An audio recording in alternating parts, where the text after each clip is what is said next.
देखो, जीवन में हमारी जो छोटी सोच होती है वो हमेशा संदेह को जन्म देती है। और यदि हमारी सोच बड़ी है तो वो समाधान को। और वो कहते हैं कि नेगेटिविटी जब जीवन में आती है तो हम अपने पथ से, अपने लक्ष्य से विचलित हो जाते हैं। किसी भी समस्या के समाधान के लिए हमें सकारात्मक होना पड़ेगा। वो पथ क्या, पथिक कुशलता क्या, जिस पथ पे बिखरे सूल ना हो। और नाविक की धैर्य कुशलता क्या, जब धाराएं प्रतिकूल ना हो। नमस्कार प्यारे बच्चों, देखो, एस्टेट एग्जाम, जैसा कि हमने कई बार डिस्कशन किया है, कई बार हमने इस विषय पर चर्चा की है कि यदि, जहां तक सुनने में आया था, माननीय एचपीएससी के चेयरमैन साहब ने कहा था कि भाई आपका जो एग्जाम है स्टेट का है वो हम मई के लास्ट में हों लेंगे। लेकिन वो कयास भी लगा रहे थे 30 या 31 मई को हमारा एग्जाम है। लेकिन मैंने पिछली वीडियो में आपको बताया था कि आपका जो स्टेट का एग्जाम है यदि 30 और 31 मई को होना है तो लगभग बहुत जल्दी आपके जो फॉर्म है रीओपन होने का जो पोर्टल है वो खुल जाएगा। पिछले वीक की बात है। तो आप समझ सकते हैं कि मई का कौन सा दिन चल रहा है और 30 31 के लिए कितना समय है, यानी कि पर्याप्त समय नहीं है। और इस तरह की किसी कोई जानकारी भी नहीं है कि आपका एग्जाम मई के लास्ट में होगा। तो ऐसा भी मैंने आपको बताया था कि हमारे लिए ये मायने नहीं रखता कि एस्टेट का एग्जाम 1 महीने बाद है या 20 दिन बाद है या कब है। मायने ये रखता है कि एस्टेट कितना अनिवार्य है, बहुत ही महत्वपूर्ण 2026 में आपके लिए एस्टेट पास करना है। ठीक है। और आए दिन आप सुनते हैं कि बहुत सी भर्ती आपकी एस्टेट के ऊपर, बहुत सी क्या, शिक्षा विभाग की, जेबीटी रेस्ट ऑफ हरियाणा की बहुत लंबे समय से आपकी भर्ती नहीं हुई है। टीजीटी की बहुत जल्दी आपकी वैकेंसीज आने वाली हैं। ठीक है। हालांकि डाटा तो कई बार आपने देखा होगा कि कई बार डाटा आता है कि भाई लगभग इतनी पोस्ट जेबीटी की खाली है, इतनी टीजीटी पीजीटी की। तो अब हम बात करते हैं, देखो जो लेटेस्ट अपडेट है वही वही मैंने आपको बताया था कि आपका एग्जाम जुलाई में होना है। और बहुत ज़्यादा इसकी संभावना है कि जुलाई का फर्स्ट वीक, मेरे ख्याल से 4 और 5 तारीख का सैटरडे और संडे, लेवल 1 2 3 तीनों लेवल के जो एग्जाम है, सैटरडे संडे, जो मेरे ख्याल से 4 और 5 अप्रैल जुलाई का है। अब बात करें फॉरम रीओपन, ये तो श्योर होने ही हैं। ये तो मैंने हर वीडियो में आपको बताया है कि फॉरम रीओपन होंगे, पोर्टल खोला जाएगा।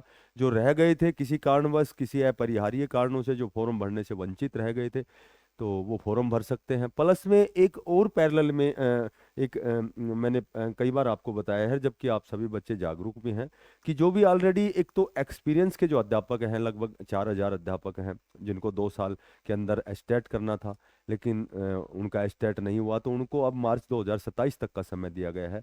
तो उनके लिए भी वो पोर्टल खोलना बहुत ही अनिवार्य है, क्योंकि उनको मात्र 2 ही अवसर मिलेंगे।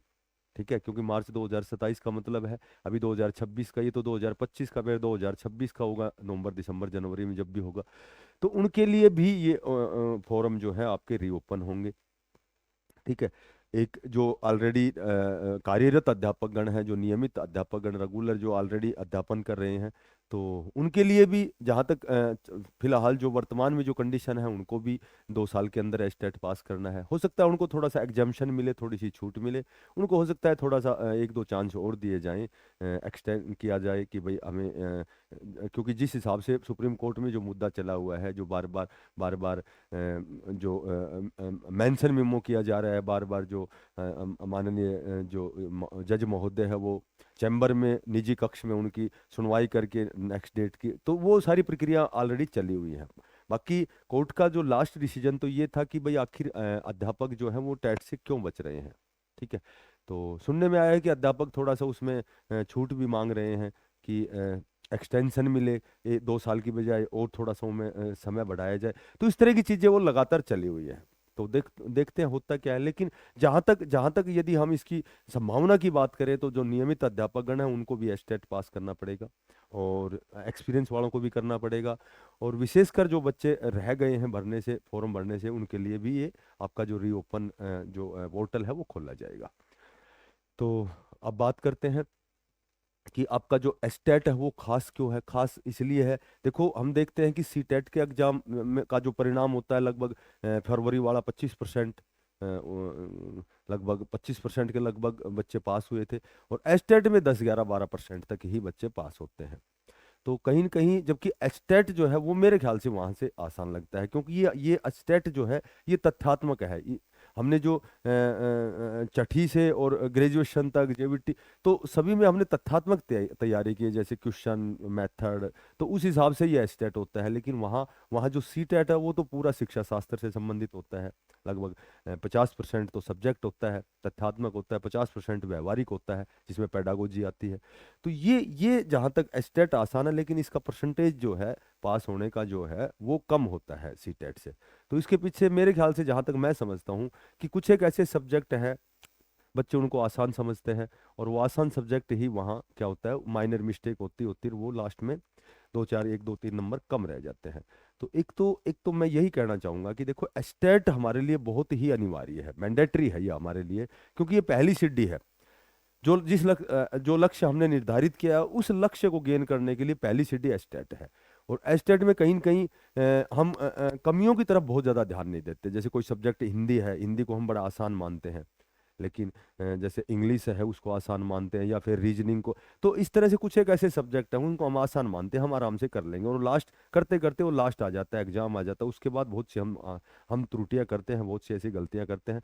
तो देखो, महान वही होते हैं जो कमियों पर काम करते हैं, और हम कमियों पर काम नहीं करेंगे तो लास्ट में वही हमारा इंतजार ही बच जाता है कि अब दिसंबर वाला स्टेट आएगा, अब तो वो लास्ट में इंतजार ही और हम फॉर्म भरने से वंचित रह जाते हैं।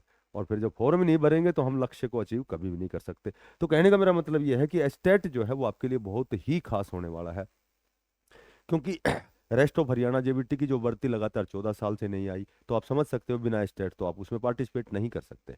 और जब 14 साल में आई तो नेक्स्ट कब आएंगी, कहीं न कहीं ऐसा ना हो कि हम स्टेट पास करने से वंचित रहे और रेस्ट ऑफ हरियाणा जेबीटी के फॉर्म ही अप्लाई ना कर सकें। तो कहीं न कहीं वो पश्चाताप ही रहेगा, वो हमें पछतावा रहेगा कि समय रहते पर्याप्त, जब हमारे पास समय था तो हम समझदार नहीं थे, और जब हम अब समझदार है तो हमारे पास समय नहीं है। तो कहने का मेरा मतलब ये है कि एस्टेट जो है वो आपका जुलाई के फर्स्ट वीक में होना है, और खास आपके लिए इसलिए है कि बाय द वे, यदि नियमित भर्ती में भी यदि हम अपने आप को सिद्ध नहीं कर सकते, यदि हम वास्तव में 1 2 नंबर से रह भी जाते हैं, क्योंकि क्योंकि जीवन में नेगेटिव पॉजिटिव दोनों बातें सोचनी पड़ती हैं कि ऐसा हो या ऐसा हो। तो यदि बाय द वे हम रेगुलर भर्ती में अपने आप को सिद्ध ना भी कर सकें, तो कम से कम यदि हम एस्टेट पास हैं, तो बहुत से अच्छे संस्थान में भी एस्टेट मांगते हैं। अब तो आप किसी संस्थान में कॉन्ट्रैक्ट बेस पे जाओगे, आपका साक्षात्कार होता है, या आप किसी बहुत अच्छे संस्थान में अध्यापन करना चाहते हैं, तो वहाँ पहली जो शर्त होती है, कंडीशन होती है, वो आप एस्टेट पास होने, या फिर आप कॉन्ट्रैक्ट बेस पे हरियाणा कौशल रोजगार निगम के तहत हो, या फिर एसएसए के तहत हो, कहीं भी जब आप, और या फिर बहुत अच्छे संस्थान में भी जाते हैं, तो एस्टेट एक अलग अलग से आपके जो दस्तावेज है उनकी शोभा बढ़ाता है एस्टेट, क्योंकि एस्टेट एस्टेट जिसने कर लिया तो ये देखा जाता है, क्योंकि एस्टेट एक बहुत वाइड लेवल का एग्जाम होता है, तो ये ऑल ओवर अध्यापक की कंडीशन को पूरी करता है। तो एस्टेट आपके लिए बहुत ही मैंडेटरी है।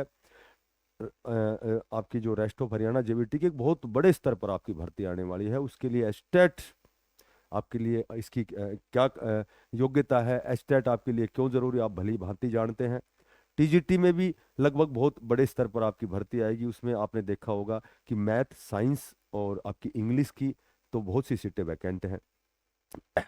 और बात करें पीजीटी की भी एक बहुत बड़े स्तर पर आपकी भर्ती आएंगी। तो अब डे बाय डे सारी प्रक्रियाएं जो है वो संपन्न होती जा रही हैं, धीरे धीरे आपको जो भी पॉलिसी बनाई जा रही है, जो भी डाटा मंगवाया जा रहा है, तो कहने का मेरा मतलब ये है कि पहला जो कदम है वो तुम्हारा ठोस कदम होना चाहिए। और यदि पहला कदम ठोस है, यानी कि एस्टेट यदि आप पास हैं, और पास जब होंगे जब आप एस्टेट की तैयारी करेंगे, और जब एस्टेट की तैयारी करेंगे तो आप समझ सकते हैं कि स्क्रीनिंग एग्जाम आपके लिए बहुत क्लिष्ट स्तर का नहीं रहेगा, क्योंकि एस्टेट जैसी तैयारी वैसी आपकी स्क्रीनिंग, चाहे जेबीटी का हो, चाहे पार्टिकुलर किसी सब्जेक्ट का हो, टीजीटी का हो, पीजीटी का हो, तो एस्टेट आपका ठोस कदम होना चाहिए। और वो ठोस कदम के लिए आप अपनी प्रिपरेशन में जोर शोर से जुड़ जाएं, बहुत ज़्यादा अच्छे लेवल की तैयारी करें। फिलहाल तो जून में आपको बहुत अच्छा अवसर मिलेगा। जून में 1 महीने की छुट्टियां होती है, चाहे आप कॉन्ट्रैक्ट बेस पे हों, चाहे आप कहीं भी हो, तो 1 महीने की आपकी जो है वो बहुत अच्छी छुट्टियां हैं, और इन छुट्टियों को आप यूटिलाइज करें, समय का प्रबंधन करें, समय का समायोजन करें। बहुत अच्छा आप टाइम टेबल बनाएं अपने अकॉर्डिंग। टाइम टेबल कभी कभी सभी किसी को देख के नहीं बनाया जाता, क्योंकि क्योंकि टाइम टेबल कोई सुबह पढ़ना पसंद करता है, कोई रात को पढ़ना पसंद करता है, कोई एक बहुत अच्छा, कोई कलात्मकता किसी में बहुत ज़्यादा हो सकती है, किसी में मूर्त बुद्धि बहुत ज़्यादा होती है, किसी में अमूर्त बुद्धि बहुत ज़्यादा होती है। तो कहने का मेरा मतलब अपने अकॉर्डिंग अपना टाइम टेबल सेट करो, टाइम का मैनेज करो।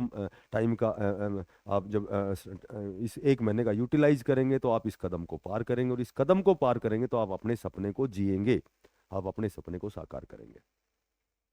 तो हमारी नियमित रूप से सुबह 9 बजे क्लास होती है, फ्री ऑफ कॉस्ट क्लास होती हैं।